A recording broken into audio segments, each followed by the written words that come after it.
tatu. Kwa hiyo bodi ya ligi kwa ufupi wa barua aliyoandika bado ina madhaifu.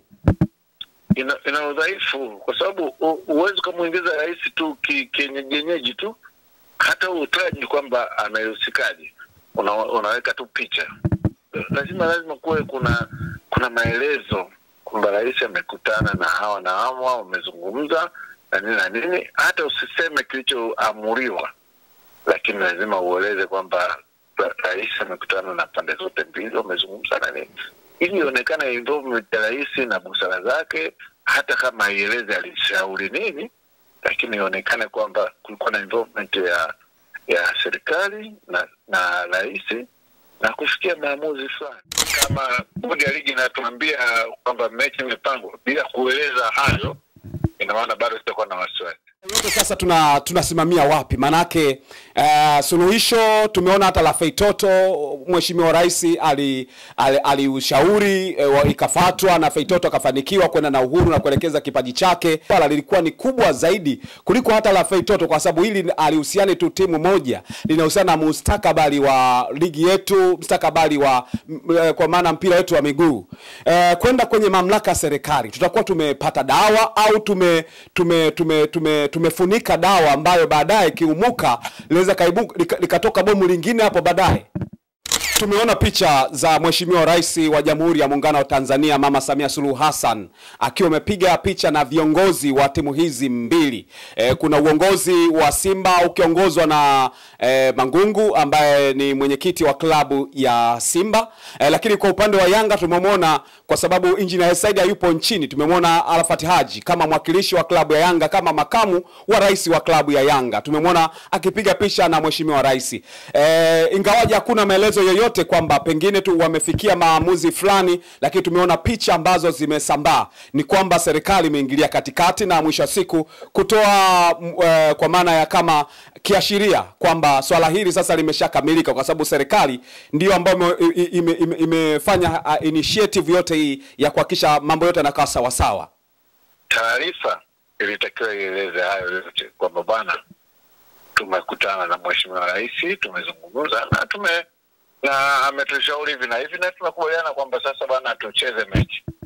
Lakini hivi unaweka mashabiki, wananchi kwenye hali ya sintofahamu.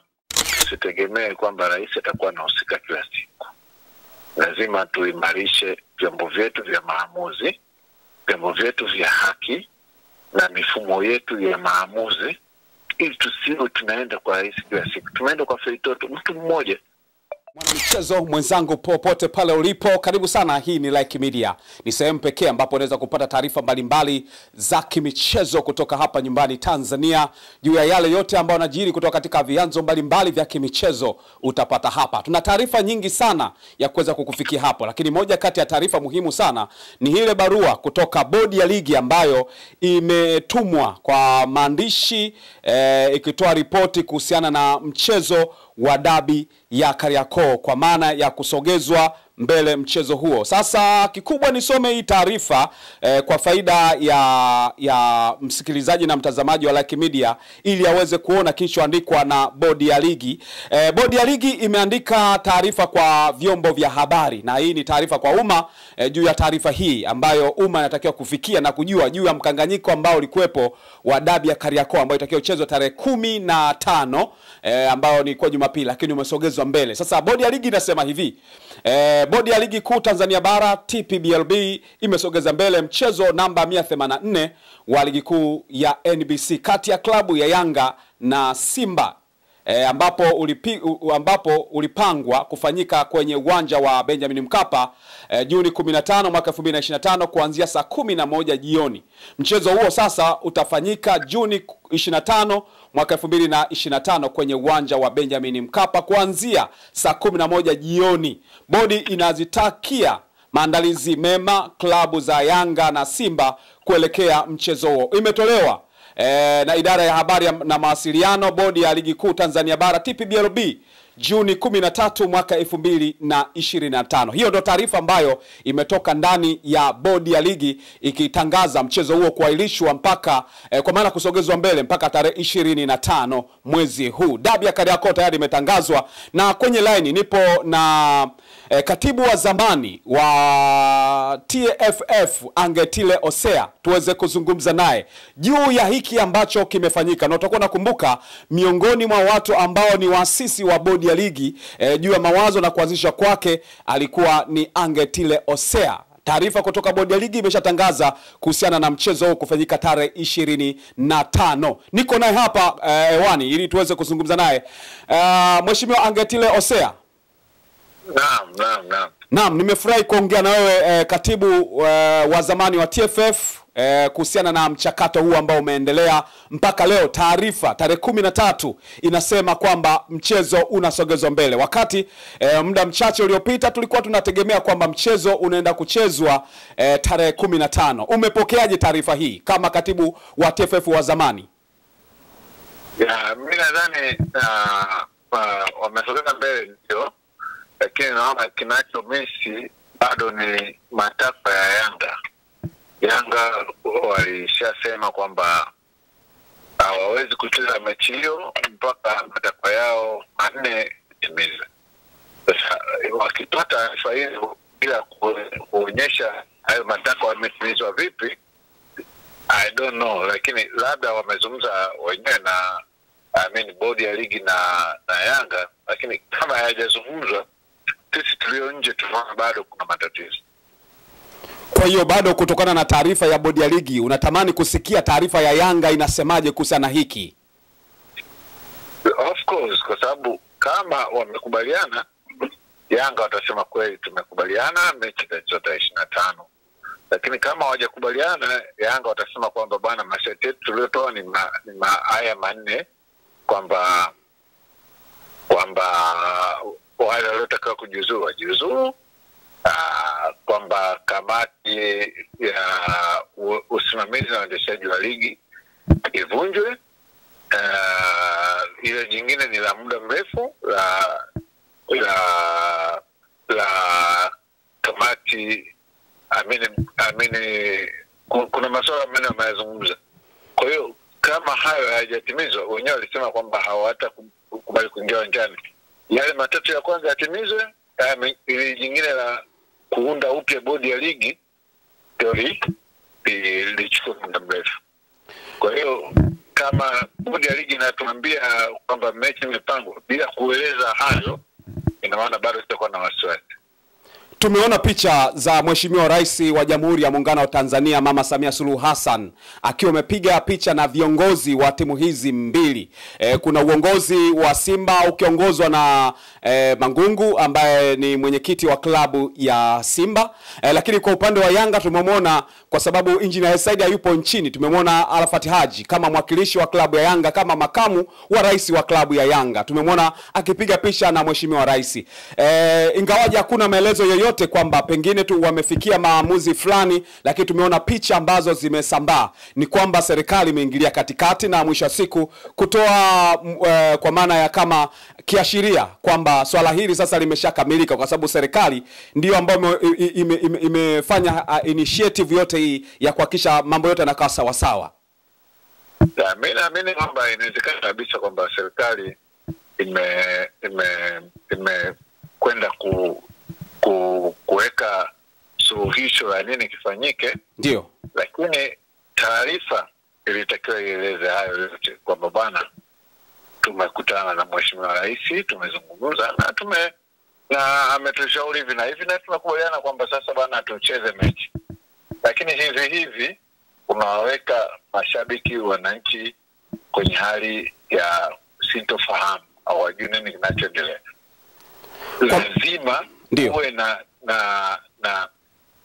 na taarifa ambayo inaeleza wananchi kwamba bwana tulikuwa na tatizo hili na tumejadili hivi na tumefikia makubaliano haya. Kumweka tu pale rais kwenye picha zile bila kueleza chochote rais amesikaje, haiwezi kutusaidia kuelewa tumetatua vipi hili tatizo. Ni kweli rais anaweza kaingilia kama alivyoingia kwenye swala la Feitoto. Mimi ombi langu ni hili na hili na hili na hili, lakini hajaingilia kwenye taratibu za au michakato ya ufanyaji mazoezi, ni maamuzi. Lakini yeye ametoa ushauri kama rais wa mheshimu, wafanye maamuzi kulingana na kanuni zao. Na huenda ndio ilikuwa hivi kwamba bwana, nimekuja hapa tuzungumze na nini, lakini kwa heshima na taadhima naomba fanye maamuzi ili swala liishe, lakini kulingana na kanuni zenu. Inawezekana rais ndio ameingia hivyo, lakini kumweka tu pale rais hakutoa picha nzuri. Kunatoa picha kwamba huenda amewalazimisha.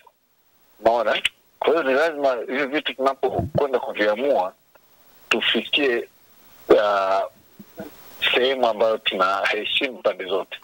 Kwa hiyo ulitegemea kwamba bodi ya ligi itakiwa iseme kwamba tumeonana na uongozi wa serikali, wametushauri 1 2 3 na hisi tumefikia hatua 1 2 3 na mwisho siku tutacheza ligi, tutacheza dabi kwa sababu ya 1 2 3 na mwisho siku utekelezaji wa mambo haya atakuwa 1 2 3. Kwa hiyo bodi ya ligi kwa ufupi wa barua aliyoandika bado ina madhaifu. Ina udhaifu kwa sababu uwezo kumuingiza rais tu kienyeji tu, hata utaji kwamba anayehusikaje, unaweka tu picha.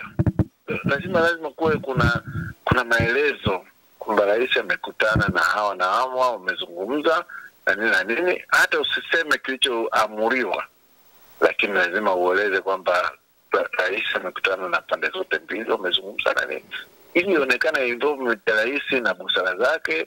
Hata kama haieleze alishauri nini, lakini ionekane kwamba kulikuwa na involvement ya serikali na rais na kufikia maamuzi fulani. Unaona?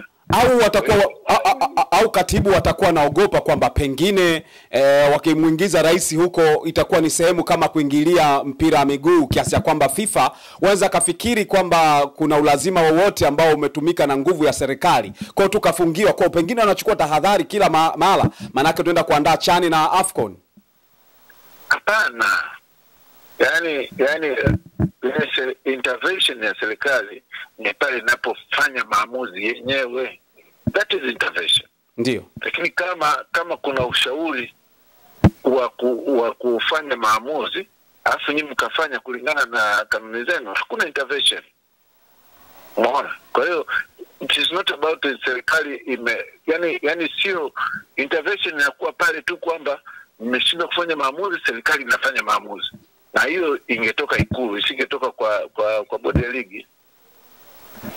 Yote katika yote sasa tunasimamia wapi? Manake suluhisho tumeona hata la Feitoto, mheshimiwa rais aliushauri ikafuatwa na Feitoto akafanikiwa kwenda na uhuru na kuelekeza kipaji chake na mambo yakaendelea. Lakini kwa upande wa hili swala lilikuwa ni kubwa zaidi kuliko hata la Feitoto, kwa sababu hili alihusiana tu timu moja, linahusiana na mustakabali wa ligi yetu, mustakabali wa kwa maana mpira wetu wa miguu. Kwenda kwenye mamlaka ya serikali, tutakuwa tumepata dawa au tumefunika dawa ambayo baadaye kiumuka linaweza likatoka bomu lingine hapo baadaye? Mimi nadhani kwa rais kuzungumza na pande zote, that is one of the best ya kusuluhisha hilo tatizo. Ndio. Lakini tusitegemee kwamba rais atakuwa anahusika kila siku.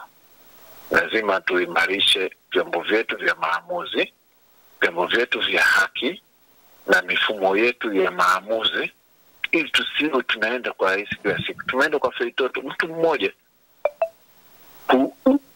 kati ya wachezaji wengi sana. Na rais alisema hili ni langu.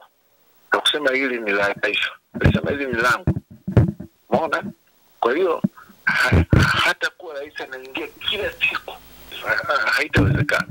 Kwa hiyo ni lazima tutengeneze, kama tumesema tunaondoka mahakamani, hatutaki serikali tuingilie, lazima tuwe na mifumo bora kabisa ya kufanya maamuzi, ya kutoa haki, ili tusio tunarudi huko kwa kutumia heshima ya rais, kutumia mamlaka ya rais, kutumia nini ili kuamua matatizo yetu. Lazima tuwe na mifumo yetu ambayo watu wana imani nayo, ina uwazi na ina uwajibishaji, ili tusiwe tunategemea rais kufanya maamuzi. Mimi nilipomsikia mtu anasema itafikia wakati tutaomba viongozi wa serikali, nikaona huo ni udhaifu mkubwa kabisa, kwa sababu ukishafikia hivyo unategemea maamuzi, unategemea nguvu ya serikali au nguvu ya wanasiasa kutatua matatizo yako, maana wewe ni dhaifu. Kwa hiyo tujenge vyombo imara vya maamuzi, vyombo imara vya haki, mifumo imara ya kufanya maamuzi, ili tusiwe tunatoka nje ya mpira wa miguu kutafuta solution. Lazima solution iwe ndani na inayoaminika na ambayo watu wana imani nayo.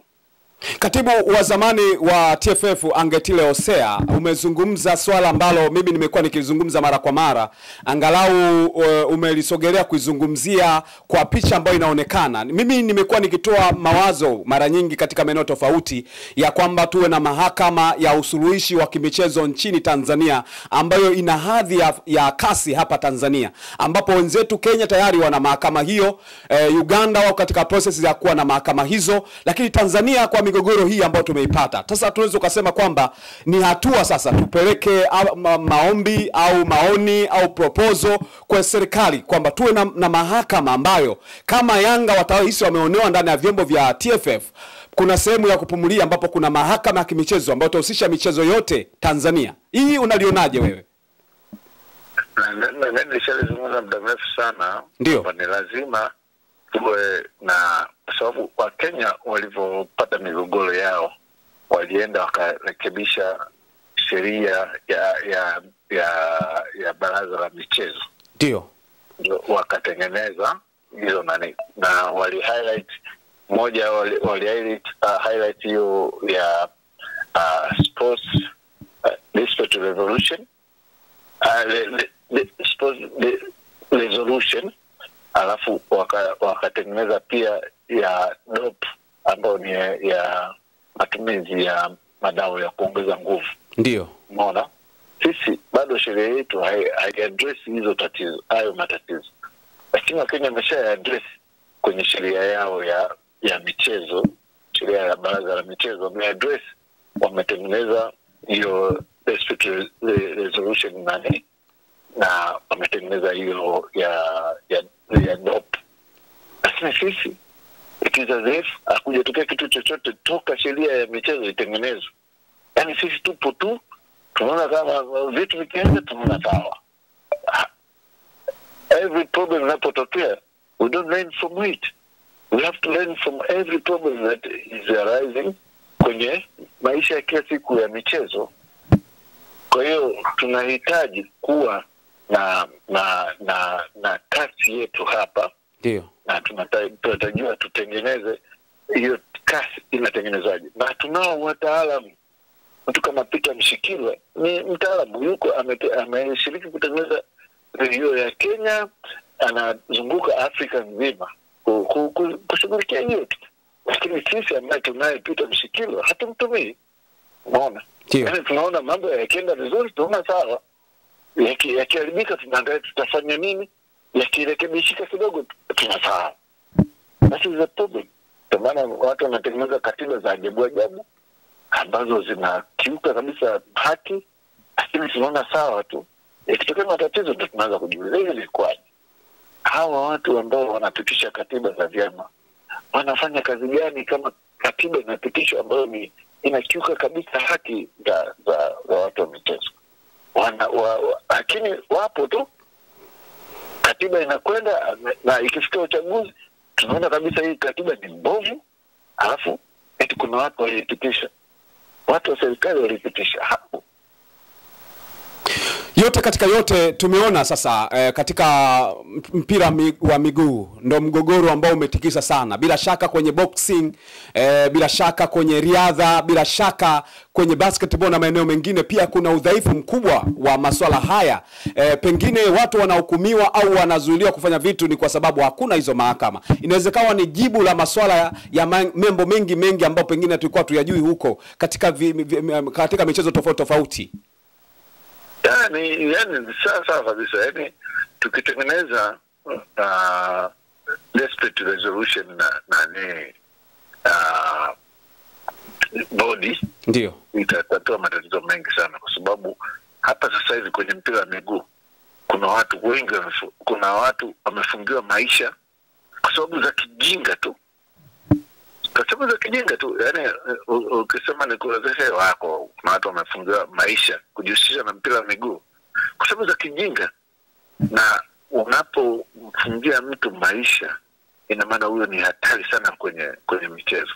Lakini ukikuta sababu aliyofungiwa sio hatari kwenye michezo, lakini anafungiwa maisha kwa sababu tu alihoji vitu hivi na hivi, anahoji, sio kwamba ameshawishi watu, anahoji na hana influence yoyote.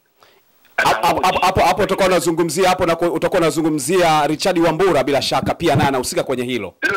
Sio Richard Wambura pekee. Richard Wambura alifungiwa na uongozi ule uliopita, umeona? Ndio. Lakini wako wengi.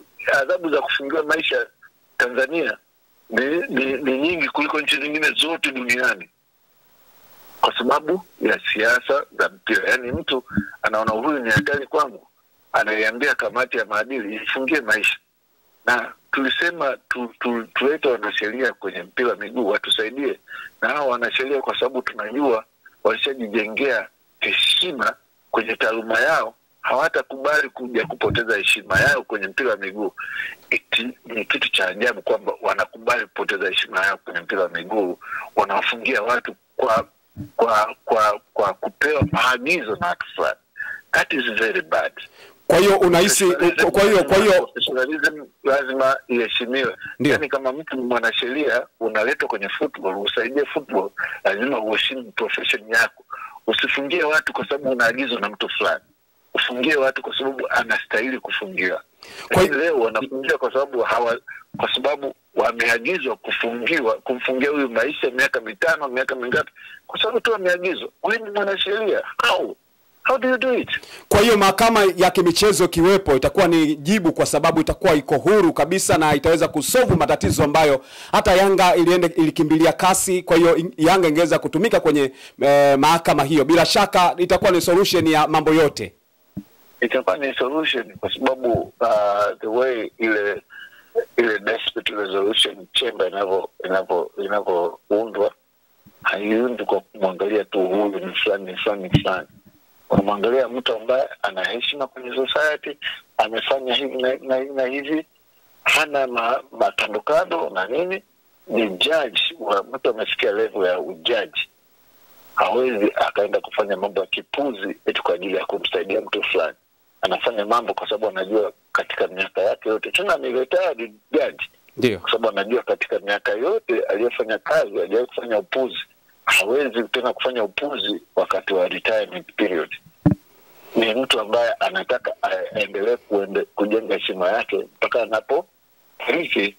Kwa hiyo ukishajenga hiyo dispute resolution chamber au name body, unatafuta watu ambao hawana makandopando, hawataki kugombea kwenye uongozi wa nini, ila wako pale wanataka mambo yaende sawa kwenye society yao. Ndio. Kwa hiyo yote katika yote, tunatokaje hapa mara baada sasa ya taarifa ya bodi ya ligi kutoka? Nini ambacho nakizungumza? Sababu bado kuna AFA kwa maana ya CRDB Sport Federation bado haijatoa taarifa kwa maana TFF. Unategemea nini katika hilo pia? Yani kitu cha kikubwa ni kwamba nini? Yani matatizo yote yameibuka kwa sababu kuna dosari nyingi sana na kuko na vita. Yani badala ya TFF utafuta mwafaka na watoto wake ama wadau wake ili kufanya malumbano. Kwa hiyo watoto wake wanapoona yanaanzisha malumbano, na wenyewe wanaikuza vita, inakwenda mbali zaidi ya zile tatizo asili. Ndio maana tumeanza kwenye mechi ya Machi 8 tumeenda mpaka kwenye Confederation, kwa sababu hakuna kauli ama hakuna mawasiliano ambayo yanaonyesha kwamba kunatakiwa kupatikane mwafaka.